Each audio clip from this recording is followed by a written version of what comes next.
So back to the books.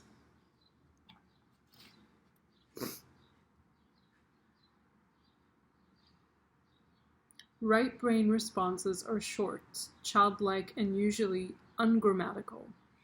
I happy, I scared, I no like. Try it. You will be amazed at how simple silent dialogue is. But don't use your ability to infringe on people.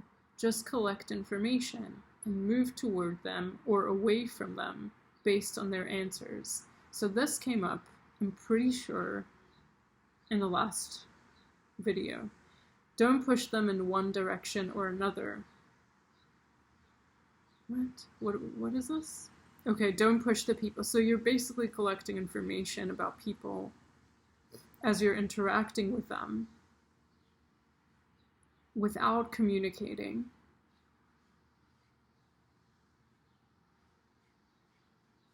And this information helps you understand whether you should move towards them or away from them. And that's what came up. It came up intuitively, not through this direct quote. But the message was kind of like, I'm not sure if it was the last video. I've been doing so many videos, I can't remember. But like, I think it had to do with trusting your intuition. Don't push them in one direction or another. At the very most, lead without leading, by asking questions that allow them to find their own way. The more sophisticated method of silent talking is this. Imagine yourself etherically stepping out of your body, and then turn to face yourself. Now, if your etheric body is facing the same direction as the person in front of you, the individual you're having a conversation with.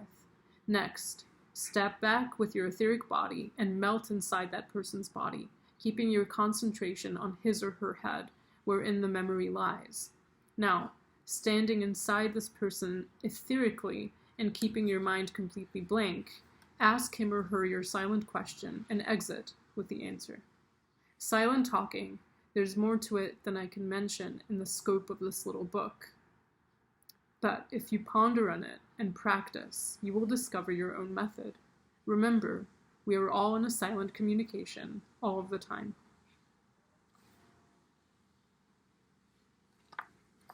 So this is the book. I have everything in the description box below. And when the unclean shall be no more, what were modesty but a fetter and a fouling of the mind? And forget not that the earth delights to feel your bare feet, and the wind longs to play with your hair. Oh my god, I love that. I need that somewhere on the wall. Forget not that the earth delights to feel your bare feet, and the winds long to play with your hair.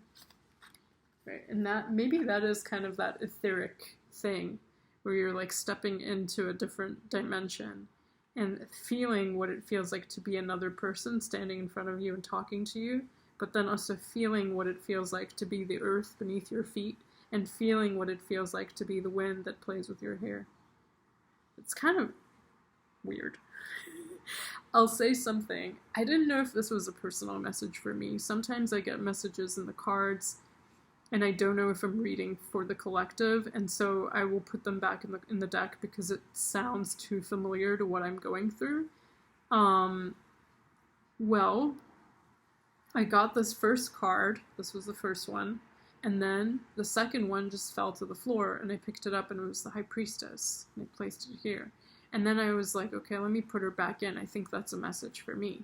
And I kept shuffling the cards, and again, she flipped out, but she flipped out face forward, so I could see her. It was kind of creepy, a little bit. But it was just like a message. It was double confirmation of like, this is meant to be here. And when I saw the card, it just kind of spoke, saying the words, pay attention.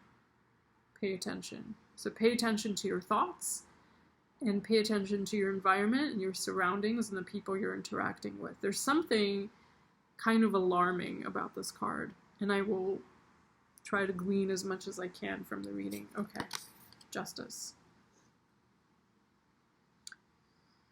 Getting justice, situations that involve vulnerability and emotion And that might be why it's so important to collect information around you rather than interacting with things right away.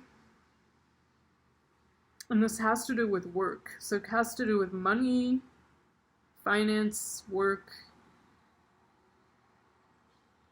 The warning here has to do, again, it's like children. Something with children. Could be your inner child. It could be like an actual child.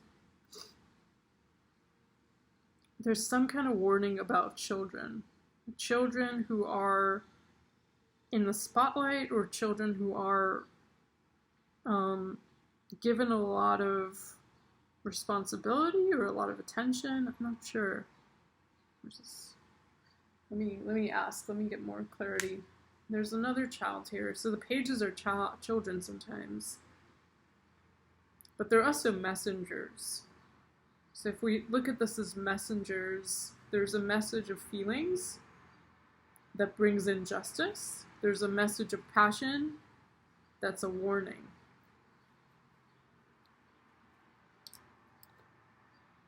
Yeah, this is about the feeling realm. That's about passion. Okay, there's really nothing I needed to clarify. But it could be like a beginning of something passionate. And it's a warning, but what is the warning, right? And there is love here. Heartbreak. So the warning, okay, weird. I knew it. It's like, that's what's weird, is like when you just know things and you need to just trust yourself as a reader. Sometimes we don't do that, right? When it comes to your feelings, you can trust them. But when it comes to passion, and like sexuality and that kind of thing, and attraction, it actually leads to heartbreak. Okay, cool. Easy peasy. It feels like something like a grandparent would tell their grandkids.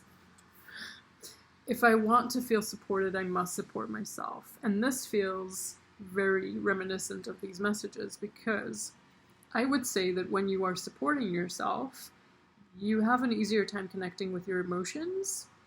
And what does it mean to support yourself? Let's get clear. Supporting yourself means, we were talking about those children and the inner child. When the inner child is speaking to you, if you are a supportive parent to your inner child, you will respond. So the inner child might cry, right? And if you think of like having a baby and the baby cries and you're like, okay, how do you figure out what the baby needs? But you want to be attentive to it. And maybe you start to differentiate. I mean, I've never been a parent, but maybe you start to differentiate between the crying sounds. And maybe some crying sounds are more of an alarm cry, like we had here, and some crying sounds are more of like needing affection. Like, it's not an alarm, I just want a little bit of attention here. Where are you? You disappeared for a minute there, and I need you again. So that's kind of the differentiation. But why would some of it lead to love and support, and some of it lead to sorrow and heartbreak?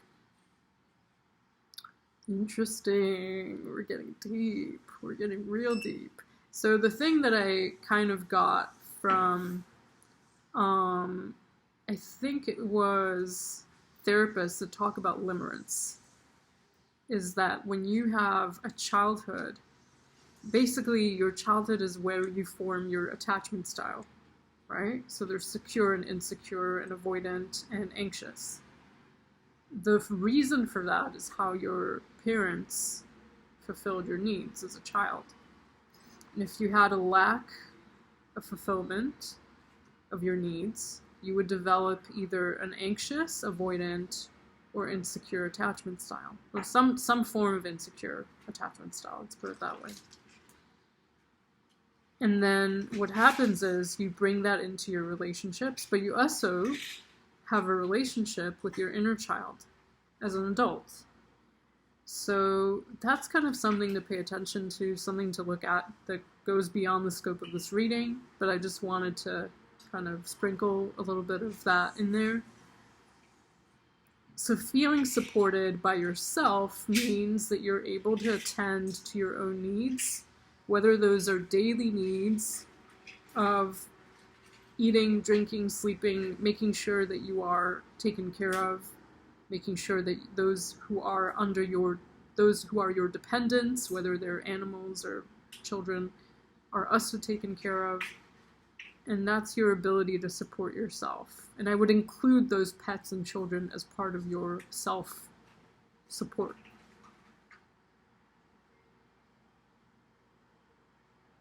Interesting reading. But what leads to sorrow is wanting a quick fix. Wanting those needs to be fulfilled in a faster way. Wanting the dopamine rush, right? And what is that dopamine rush? It's kind of what happens when you feel, I guess when you feel loved, right? That's what it is. And if you're going on starvation, what would happen here with this heartbreak, then you're not feeling loved, and you're looking for it in ways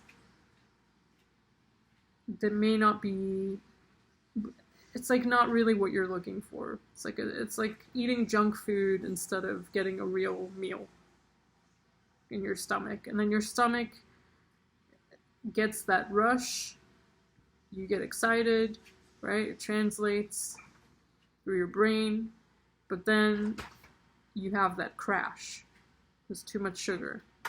A similar situation, where we're not talking about food. I mean, we are, but yeah, you know. So there's a way in which your decision making and the way you process things can lead to support, but it can also lead to heartbreak. You need to kind of be able to decipher through that silent communication. You can figure out who's going to support you, who are people you want to get close to, and who are people you want to get away from. Flying into spring, this is the Fool card. So sometimes making decisions or taking action in an impulsive way, which is what's leading to heartbreak. And then we have the heart chakra. I didn't even notice that. So the heart chakra, calling attention towards the heart space to do some healing work there. Part of it's not resisting new opportunities, new experiences, new people, things that are going to be healing for you, not resisting those. But then also learning how to protect your heart.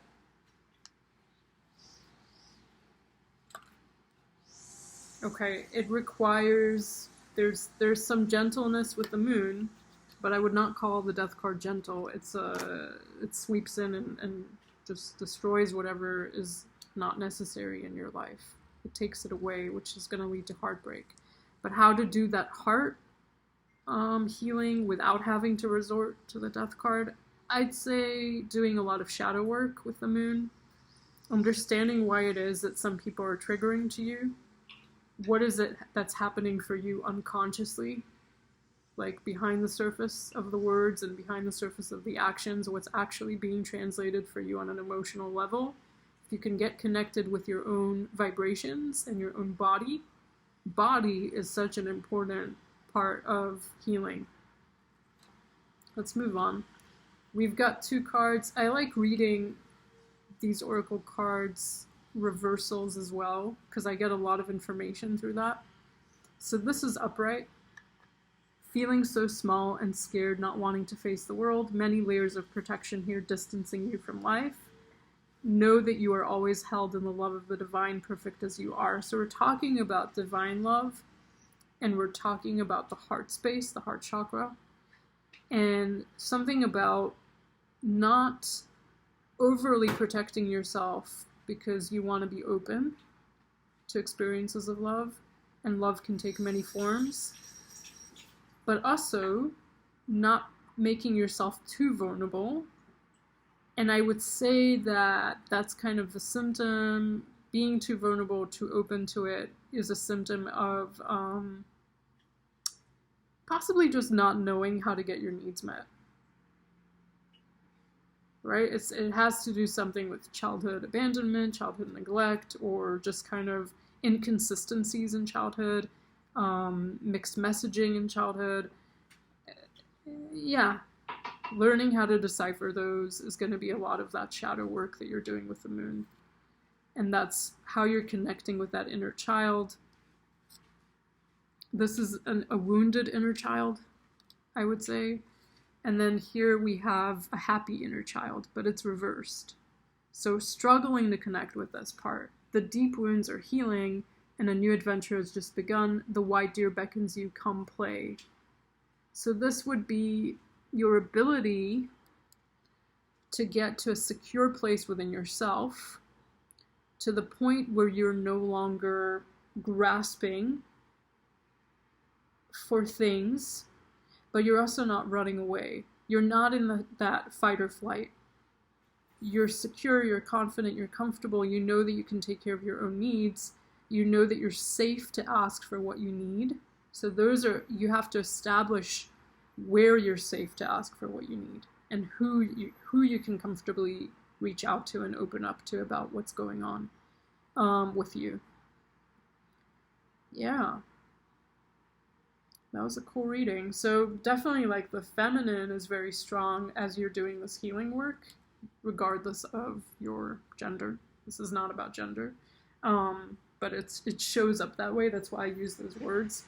I would like to change the wording. I would like to stop using masculine and feminine because I think it's just not necessary anymore where we're headed in our world. But for now, until I figure that out, we've got this feminine energy that's calling you to do that inner work, that shadow work.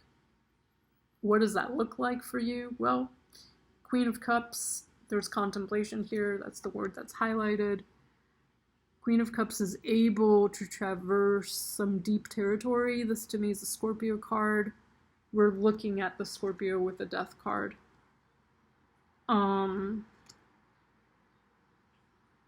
Why is Scorpio death? Well, the 8th house, which is Scorpio, what rules Scorpio is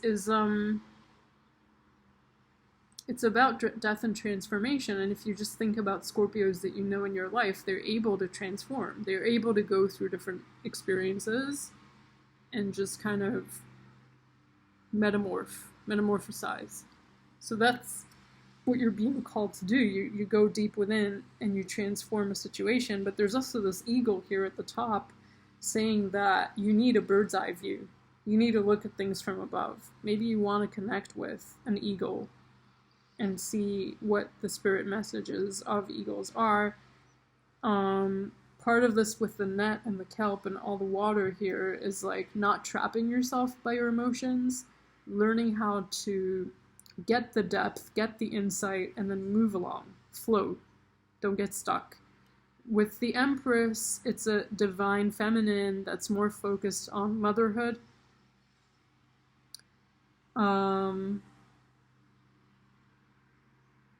Someone said something recently about the Empress, I just can't remember. But anyways, we've got motherhood, we've got healing, we've got mothering your inner child.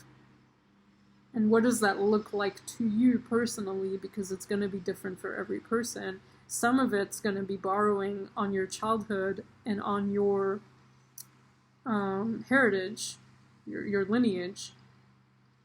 But a lot of it is personal to what you like and what you've seen in the world that works, right? What you've seen other people do, self-care habits that people have, things you've learned through therapy, things you've learned through family members, things you've learned through friends, through colleagues, through books, through movies, whatever. Strangers on the street. You can learn a lot from people, and you can learn a lot from your own experience. It's about growing. It's about having a garden that you grow and figuring out how to weed out the difficult parts, the nasty parts of the garden that make it die. And sometimes this death is just necessary because it's the ebbs and flows of life. It's the seasons, right? Part of the garden dying is just winter time. You accept it. Acceptance is a big part of this journey. I'll see you in the next one.